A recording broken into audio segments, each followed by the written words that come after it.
اعوذ باللہ من الشیطان الرجیم بسم اللہ الرحمن الرحیم۔ سامعین اور ناظرین، معروف غیر شیعہ مصنف، محقق، محدث اور مورخ سبت ابن جوزی دنیائے علم میں کسی تعارف کے محتاج نہیں۔ یہ غیر شیعہ کے بہت بڑے علامہ ابن جوزی کے نواسے ہیں، اور سبت ابن جوزی کا مطلب ہی یہی ہے کہ ابن جوزی کا نواسا۔ سبت ابن جوزی بہت سی کتابوں کے مصنف ہیں۔ 12 اماموں کے بارے میں سبت ابن جوزی نے جو کتاب لکھی ہے وہ تذکرۃ الخواص ہے۔ اور سامعین، جب بھی میں ائمہ ہدی یعنی اللہ کے بنائے ہوئے 12 اماموں کا تعارف، ان کے فضائل، ان کی خصوصیات، ان کے معجزات، ان کی کرامات غیر شیعہ کتب سے بیان کرتا ہوں، تو شاید ہی کوئی ایسے امام ہوں جن کے بارے میں سبت ابن جوزی کی کتاب تذکرۃ الخواص کا حوالہ نہ دیا جائے۔ یعنی یوں کہہ لیجئے کہ غیر شیعہ کتب سے اماموں کی معرفت سبت ابن جوزی کی کتاب تذکرۃ الخواص کے بغیر مکمل نہیں ہوتی۔ اور سامعین، مفتی اعظم قسطنطنیہ سلیمان قندوزی جو حنفی مسلک کے تھے نے اپنی کتاب ینابیع المودت، اہل سنت کے مشہور و معروف ملا عبد الرحمن جامی نے اپنی کتاب شواہد النبوہ، اور ابن حجر مکی ناصبی نے اپنی کتاب سوائق محرقہ میں بھی اللہ کے بنائے ہوئے 12 اماموں کا ذکر کیا ہے۔ تو سامعین، سبت ابن جوزی محبت اہل بیت کی وجہ سے مشہور ہیں، اور یہ تو دنیا اسلام کا وتیرہ رہا ہے کہ جو بھی ذکر اہل بیت کرتا ہے اسے شیعہ قرار دے دیا جاتا ہے۔ یہی وجہ ہے کہ کچھ لوگ سبت ابن جوزی کو مدح اہل بیت کی وجہ سے شیعہ خیال کرتے ہیں۔ تو سامعین، اگر کوئی شخص اہل بیت سے محبت کرتا ہو اور اپنے بیانات میں اہل بیت کا ذکر کرے تو لازمی نہیں کہ وہ شیعہ ہی ہو، جیسا کہ عصر حاضر میں مشہور دیوبندی مولوی طارق جمیل اپنے بیانات میں اہل بیت کا ذکر بڑی کثرت سے کرتے ہوئے نظر آتے ہیں۔ اور طارق جمیل تو خود کہتے ہیں کہ میری زندگی کی متاع ہی ذکر اہل بیت ہے، اور یہ بھی کہتے ہیں کہ میں تو اہل بیت کا مراسی ہوں۔ اور سامعین، اسی طرح بریلوی مکتبہ فکر سے تعلق رکھنے والے ڈاکٹر محمد طاہر القادری بھی اہل بیت کے فضائل، خصائل، مناقب اور مصائب بیان کرتے نظر آتے ہیں۔ اور اہل سنت کے مشہور مفتی فضل ہمدرد اور اہل سنت کے مشہور مناظر یاسین قادری بھی مدح اہل بیت کے حوالے سے آج کل بہت مشہور ہیں۔ تو سامعین، اہل سنت کے 4 اماموں میں سے ایک امام شافعی کی اہل بیت سے محبت اس حد تک تھی کہ لوگوں نے انہیں رافضی کہنا شروع کر دیا، تو مجبوراً شافعی کو یہ کہنا پڑا کہ اگر محبت اہل بیت رفض ہے تو شافعی سب سے بڑا رافضی ہے۔ اور غیر شیعہ کے ہاں صحاح ستہ کا درجہ رکھنے والی 6 کتب احادیث میں سے ایک کتاب سنن نسائی بھی ہے، جس کو غیر شیعہ کے ہاں امام کا درجہ رکھنے والے شعیب نسائی نے تالیف کیا ہے۔ تو سامعین، معاویہ کے دور میں جب معاویہ کے کہنے پر منبر رسول صلی اللہ علیہ وآلہ وسلم سے علی اور اولاد علی علیہم الصلاۃ والسلام کو گالیاں دی جاتی تھی، جس کا ذکر ابو الاعلی مودودی نے اپنی کتاب خلافت و ملوکیت میں کیا ہے، تو شعیب احمد نسائی چونکہ اہل بیت کے حوالے سے احادیث رسول صلی اللہ علیہ وآلہ وسلم کے جاننے والے تھے اور اہل بیت سے والہانہ محبت بھی کرتے تھے، اسی لیے نسائی نے مولا علی علیہ الصلوۃ والسلام اور ان کی آل کی منبر رسول صلی اللہ علیہ وآلہ وسلم پر جمعہ کے خطبوں میں توہین برداشت نہ ہوئی، اور نسائی نے مولا علی علیہ الصلوۃ والسلام کی شان میں لسان الہی سے صادر شدہ کلمات یعنی احادیث نبوی کو ایک کتاب میں قلم بند کرنا شروع کیا، جس کا نام خصائص علی ہے، یعنی علی کی خصوصیات۔ تو سامعین، خصائص علی نام کی کتب چونکہ اور بھی بہت سے مصنفین نے تالیف کی ہیں، اسی لیے نسائی کی لکھی خصائص علی کو خصائص نسائی بھی کہا جاتا ہے تاکہ دیگر کتب سے ممتاز ہو جائے۔ تو سامعین، جب معاویہ کو معلوم ہوا کہ نسائی مولا علی علیہ الصلوۃ والسلام کی شان میں فرمائی گئی احادیث رسول صلی اللہ علیہ وآلہ وسلم کو اکٹھا کر کے کتاب کی شکل دے رہا ہے، تو معاویہ نے نسائی کو طلب کیا اور ان سے پوچھا کہ تو نے علی کی شان میں تو اتنی روایات جمع کی ہیں، کیا میری شان میں بھی کوئی حدیث تجھے یاد ہے؟ تو شعیب احمد نسائی نے معاویہ کو جواب دیا کہ تیرے بارے میں تو رسول صلی اللہ علیہ وآلہ وسلم نے یہی فرمایا ہے کہ خدا تیرا پیٹ کبھی نہ بھرے۔ تو سامعین، یہ بات سن کر معاویہ نسائی پر سیخ پا ہو گیا اور نسائی پر بہت زیادہ تشدد کروایا، اور اس کے بعد انہیں جلا وطن کر دیا، اور شعیب احمد نسائی کی موت اسی جلا وطنی کے عالم میں ہوئی۔ تو سامعین، بات ہو رہی تھی سبت ابن جوزی کی محبت اہل بیت کی۔ اب چونکہ سبت ابن جوزی کثرت معلومات کا جاننے والا تھا، اس لیے مثل ابلیس اپنے علم پر متکبر ہو گیا اور یہ دعویٰ کر بیٹھا کہ سلونی سلونی یعنی جو چاہو مجھ سے پوچھ لو۔ حالانکہ سلونی سلونی یعنی پوچھو پوچھو کا دعویٰ مولا علی علیہ الصلوۃ والسلام نے کیا تھا، اور انہوں نے اپنے دعویٰ کو ثابت بھی کیا۔ اس کے علاوہ جس نے بھی سلونی سلونی کا دعویٰ کیا اسے منہ کی کھانی پڑی۔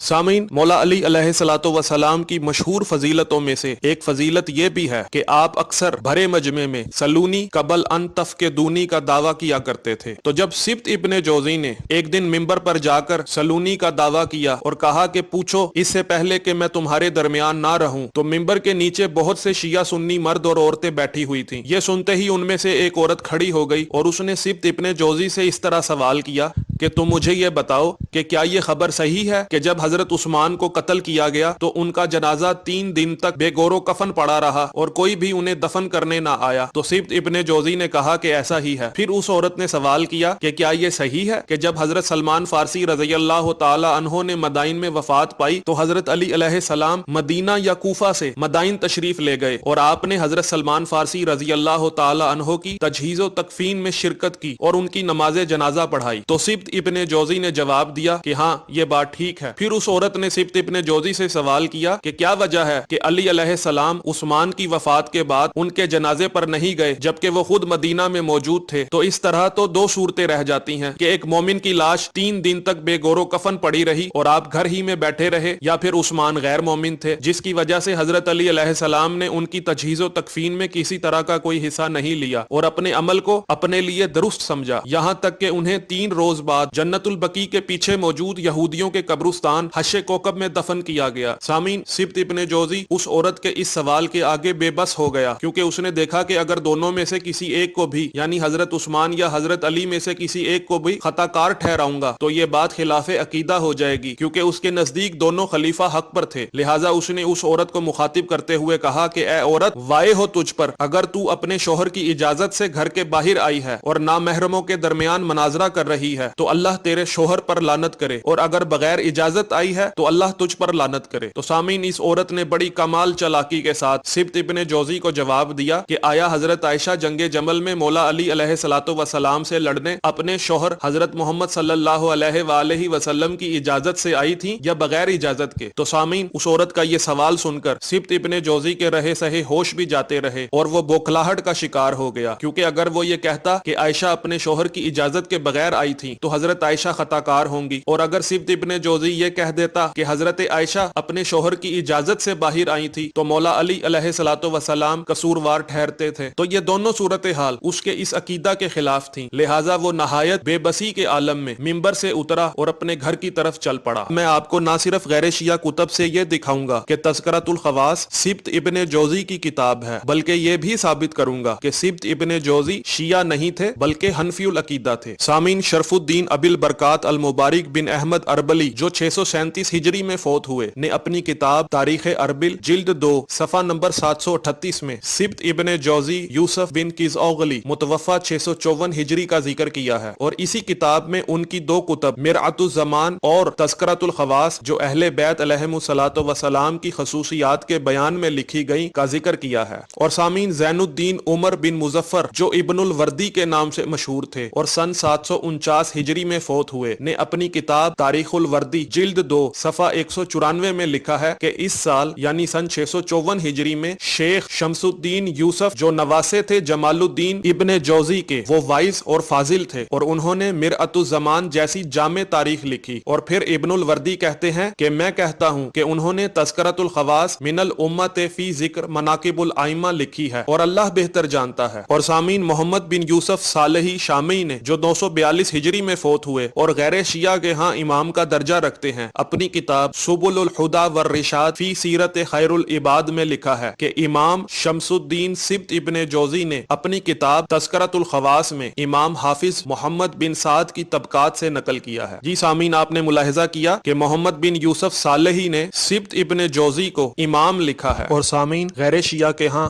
عالم، فاضل، ادیب اور مورخ کا درجہ رکھنے والے اسماعیل پاشا بن محمد امین بن میر سلیم البابنی بغدادی نے اپنی کتاب ایضاح المکنون فی الذیل علی کشف الظنون جلد 1 صفحہ 274 میں تذکرۃ الخواص من الامہ فی ذکر مناقب الائمہ کا ذکر کیا ہے کہ یہ ابی المظفر یوسف بن کیزاغلی بن عبداللہ جو سبط ابن جوزی کے نام سے مشہور ہیں اور حنفی ہیں اور ان کا سن وفات 654 ہجری میں ہوا ہے کا ذکر کیا ہے۔ اور سامعین، شمس الدین محمد بن احمد بن عثمان ذہبی جو غیر شیعہ کے ہاں امام کا درجہ رکھتے ہیں اور 748 ہجری میں فوت ہوئے ہوئے نے اپنی علم الرجال کی مشہور کتاب سیر اعلام النبلا جلد 23 صفحہ نمبر 297 میں شمس الدین ابو المظفر بن کیزوغلی بن عبداللہ ترکی اونی حبیری بغدادی کو حنفی لکھا ہے اور امام ابی الفرج ابن جوزی کا نواسہ لکھا ہے۔ اور سامعین، غیر شیعہ مورخ شمس الدین ذہبی نے تواریخ کی جن کتابوں سے استفادہ کرتے ہوئے اپنی کتاب تاریخ اسلام لکھی ہے، اس میں شمس الدین یوسف سبط ابن جوزی کی کتاب مرآت الزمان فی تواریخ العیان کا ذکر بھی کیا ہے، اور ذہبی نے سبط ابن جوزی کو وائز لکھا ہے۔ اور سامعین، شہاب الدین ابی الفلاح عبد الحی جو حنبلی مسلک سے تھے اور دمشق کے رہنے والے تھے نے اپنی کتاب شذرات الذہب فی اخبار من ذہب جلد 7 صفحہ 460 میں 654 ہجری کے واقعات کے باب میں لکھا ہے کہ سبط ابن جوزی نے اسی سال وفات پائی۔ اور سامعین، شہاب الدین نے سبط ابن جوزی کو علامہ، وائز، مورخ اور حنفی العقیدہ لکھا ہے۔ اور سامعین، ابی العباس شمس الدین احمد بن محمد بن ابی بکر ابن خلقان متوفہ 681 ہجری نے، جو ابن خلقان کے نام سے مشہور ہیں، اپنی کتاب وفیات العیان جلد 3 صفحہ 142 میں لکھا ہے کہ ابن جوزی کا بیٹا شمس الدین ابو المظفر یوسف بن کیزوغلی جو حنفی مذہب کا مشہور وائز تھا اور اس کی تبلیغی جماعتوں میں شہرت تھی، اور بادشاہوں نے اسے قبول کیا اور اس نے 40 جلدوں پر مشتمل کتاب لکھی جس کا نام مرآت الزمان تھا، اور انہوں نے ذی الحج میں 654 ہجری میں دمشق میں کاسیون کی پہاڑی پر وفات پائی اور وہیں دفن ہوئے، اور آپ 581 ہجری میں پیدا ہوئے، اللہ ان پر رحم فرمائے۔ سامعین، اسی کتاب کا ترجمہ اردو زبان میں تاریخ ابن خلقان کے نام سے بھی ہو چکا ہے۔ اور سامعین، شہاب الدین احمد بن عبد الوہاب نویری جو 733 ہجری میں فوت ہوئے نے اپنی کتاب نہایت العرب فی فنون الادب میں سن 654 ہجری کے واقعات کے باب میں لکھا ہے کہ اس میں شیخ، امام، عالم، وائز شمس الدین ابی المظفر یوسف بن کیزوغلی جو شیخ جمال الدین ابی الفرج بن جوزی کے نواسے ہیں کی وفات ہوئی۔ جی سامعین، آپ نے ملاحظہ کیا کہ شہاب الدین احمد بن عبد الوہاب نے سبط ابن جوزی کو شیخ، امام، عالم اور وائز لکھا ہے۔